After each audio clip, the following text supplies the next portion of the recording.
আপোনালোকক মোৰ এই চেনেলত স্বাগতম জনাইছো। তো গাইজ আজি মই কথা পাতিম যে গাহৰিৰ উকনি হলে আপুনি কি কৰিব আৰু উকনি হলে আপুনি কিদৰে কি দি ভাল কৰিব পাৰিব, কম যে আপোনালোকক কি দিলে ভাল হ'ব। তো বলক ভিডিঅ'টো আৰম্ভ কৰো। তো গাইজ মই ব্যৱহাৰ কৰিছো ফেনবেলডেজৰ বলাছ, যোনটো হয় 1.5 গ্ৰাম।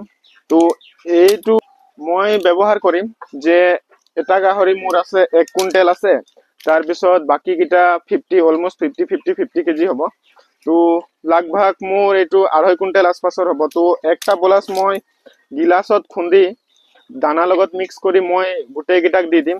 আৰু এই দৰৱটো আপুনি উকনিৰ কাৰণেও ব্যৱহাৰ কৰিব পাৰিব, লগতে পেলু হলে এইটো প্ৰেগনেন্ট গাহৰিৰ কাৰণে পেলু হলেও ব্যৱহাৰ কৰিব পাৰিব।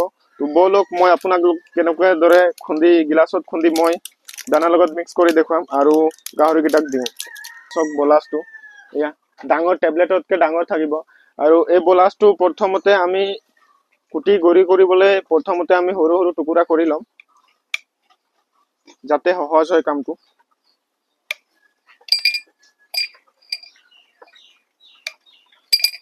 আৰু এনেদৰে গিলাছ লৈ আপুনি এনেকুৱা কটাৰী লৈ মজাকে গুড়ি কৰি ল'ব।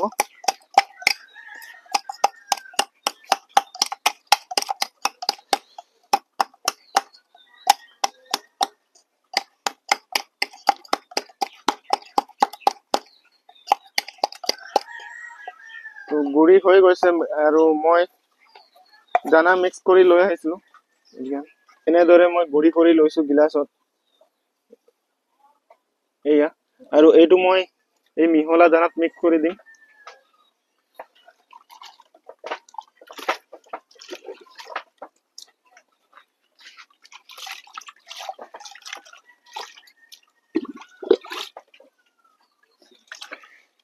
গিলাছত লাগি থকা খিনি আপুনি এনেদৰে কৰি উলিয়াই ল'ব। ইয়াত দানা মিক্স কৰি লৈছিলো মই।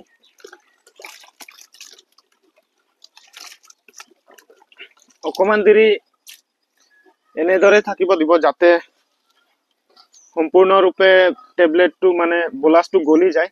আৰু তাৰ পিছত আপুনি গাহৰিক দি দিব পাৰিব। এয়া মই দানা দিয়া যতনত মই দানাটো দি দিছো, কম পৰিমাণে দিব। আৰু এই দৰৱটো দিয়াৰ পিছত আপুনি কি কি কৰিব লাগিব সেইটো মই কৈ দিম, আগলৈ চাই থাকিব। এটা গাহৰিকো দি দিছো দানা, এইফালে খাই আছে। আৰু এতিয়া আমি পাঠাটোক দিম। তো এতিয়া আমি পাঠাটোকো দি দিছো।